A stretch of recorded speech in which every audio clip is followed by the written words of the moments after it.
Hi friends, welcome back to my YouTube channel. ഇന്ന് നമ്മൾ തയ്യാറാക്കാൻ പോകുന്നത് നേന്ത്രപ്പഴവും പാലും കൊണ്ട് ഒരു ഡെസേർട്ട് ആണ്. അപ്പോൾ ഇത് തയ്യാറാക്കാനായിട്ട് ഞാൻ രണ്ട് നേന്ത്രപ്പഴവും ഏകദേശം 1/2 ലിറ്ററോളം പാലും എടുത്തിട്ടുണ്ട്. അപ്പോൾ നമ്മൾ ആദ്യം നേന്ത്രപ്പഴം നമുക്ക് ചെറിയ കഷ്ണങ്ങളായിട്ട് ഒന്ന് കട്ട് ചെയ്തെടുക്കണം. അപ്പോൾ അതിനു മുമ്പ് നമുക്ക് ഇതിൽ നിന്നും ഒരു 1/2 ഗ്ലാസ് പാൽ എടുത്തിട്ട് ഒന്ന് മാറ്റി വെക്കാം. ഈ പാലിലേക്ക് നമുക്ക് ഒരു 5 ടേബിൾ സ്പൂൺ പഞ്ചസാരയാണിത്. ഇത്രയും ചേർത്തിട്ട് നമ്മൾക്കിത് അടുപ്പിലേക്ക് തിളയ്ക്കാനായിട്ട് വെച്ച് കൊടുക്കാം. ഇതിന് ശേഷം നമുക്ക് ഈ പഴം ചെറിയ കഷ്ണങ്ങളായിട്ട് കട്ട് ചെയ്തെടുക്കാം.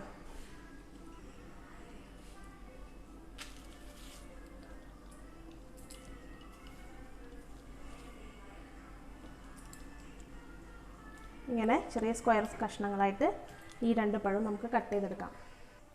അപ്പോൾ നമ്മളിവിടെ ഇത് കട്ട് ചെയ്തെടുത്തിട്ടുണ്ട്. ഇതിലേക്ക് നമ്മൾ കുറച്ചും കൂടി പഞ്ചസാര ഇട്ട് കൊടുക്കുക.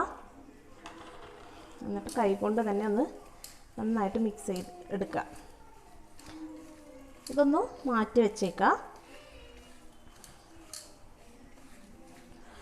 ഇത് നമ്മളൊരു സൈഡിലേക്ക് മാറ്റി വെച്ച് കൊടുക്കാം.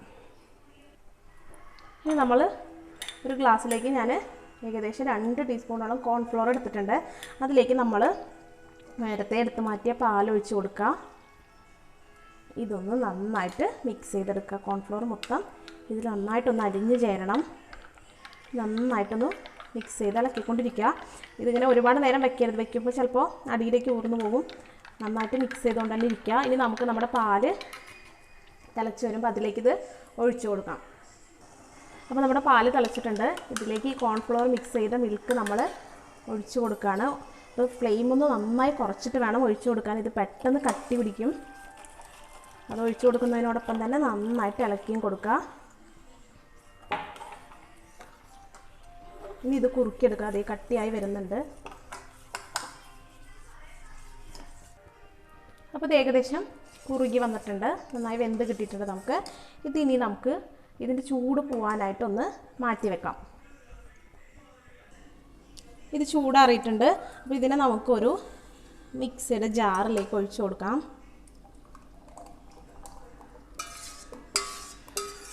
നമുക്കൊന്ന് നന്നായിട്ട് അടിച്ചെടുക്കണം.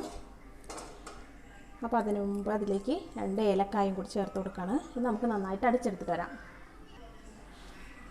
ഇത് അടിച്ചെടുത്തിട്ടുണ്ട്. ഇതിനെ നമുക്ക് ഒരു എയർ ടൈറ്റ് കണ്ടെയ്നറിലേക്ക് ഒഴിച്ചു കൊടുക്കാം. അപ്പോൾ ഇതിലേക്ക് നമ്മൾ ബനാന ആഡ് ചെയ്യുന്നതിന് മുമ്പ് മൂടി വെച്ചിട്ട് ഒരു 10 മിനിറ്റ് ഒന്ന് ഫ്രീസ് ചെയ്തെടുക്കണം. ഇത് ഞാനൊരു 10 മിനിറ്റ് ഫ്രീസറിൽ വെച്ചെടുത്തിട്ടുണ്ട്. ഇനി ഇതിലേക്ക് നമ്മൾ ഈ ബനാന ഇട്ട് കൊടുക്കുക. നമ്മൾ നേരത്തെ ഷുഗറൊക്കെ ആഡ് ചെയ്ത് വെച്ച ബനാന ഒന്ന് ഇട്ട് കൊടുക്കുക. നന്നായിട്ടൊന്ന് മിക്സ് ചെയ്ത് കൊടുക്കുക. അതിനുശേഷം ഇതിൻ്റെ മൂടി വെച്ചിട്ട് ഇതിനെ മൂടിയിട്ട് നമുക്ക് ഇത് ഫ്രീസറിനകത്തേക്ക് വെച്ച് കൊടുക്കാം. ഇതൊരു 2.5-3 മണിക്കൂറെങ്കിലും നന്നായിട്ട് ഫ്രീസായിട്ട് വരണം. എന്നാലേ കറക്റ്റ് ആ ക്രീമായിട്ട് കിട്ടുള്ളൂ. അപ്പോൾ ഞാനിത് ഫ്രീസ് ചെയ്യാൻ വെച്ചിട്ട് എടുത്തിട്ടുണ്ട്. ഇതേ കണ്ടോ, ഒരു ക്രീമി ആയിട്ട് വന്നിട്ടുണ്ട്. അപ്പം ഞാൻ കുറച്ചധികം നേരം ഫ്രീസ് ചെയ്ത് പോയി. അതുപോലെ അതിനിടയിൽ ഞാൻ തുറക്കുകയും ചെയ്തു. അതുകൊണ്ടാണ് ഇങ്ങനെ ഇരിക്കുന്നത്. ഇപ്പോൾ നമ്മൾ ഒട്ടും എയർ കയറാതെ ഇതാവുകയാണെങ്കിൽ ശരിക്കും ഐസ്ക്രീമിൻ്റെ അതായിട്ട് തന്നെ കിട്ടിയിട്ടുണ്ടാവും. അപ്പോൾ നമ്മളിത് വീട്ടിലുള്ള നമ്മളിതിൽ പാലും കോൺഫ്ലോറും ബനാനയും മാത്രം മിക്സ് ചെയ്തിട്ടുള്ളൂ. അപ്പോൾ നിങ്ങൾ എല്ലാവരും ഇത് ട്രൈ ചെയ്ത് നോക്കുക. പെട്ടെന്ന് വീട്ടിൽ ഗസ്റ്റൊക്കെ വരുമ്പോൾ അവർക്ക് പ്രിപ്പയർ ചെയ്ത് കൊടുക്കാൻ പറ്റുന്ന ഒരു ഡെസേർട്ടാണിത്. ഇപ്പോൾ നമ്മൾ പായസം അങ്ങനെയൊക്കെ അതിനൊക്കെ പകരമായിട്ട് നമുക്ക് പെട്ടെന്ന് ചെയ്ത് കൊടുക്കാൻ പറ്റുന്നതാണ്. അപ്പോൾ നിങ്ങൾക്ക് എല്ലാവർക്കും ഈ വീഡിയോ ഇഷ്ടമായെങ്കിൽ ഈ ചാനൽ ഒന്ന് സബ്സ്ക്രൈബ് ചെയ്യാനും തൊട്ടപ്പുറത്ത് കാണുന്ന ബെല്ലൈക്കൺ അമർത്തി നോട്ടിഫിക്കേഷൻ എനേബിൾ ചെയ്യാനും മറക്കരുത്. Thanks for watching. ബൈ.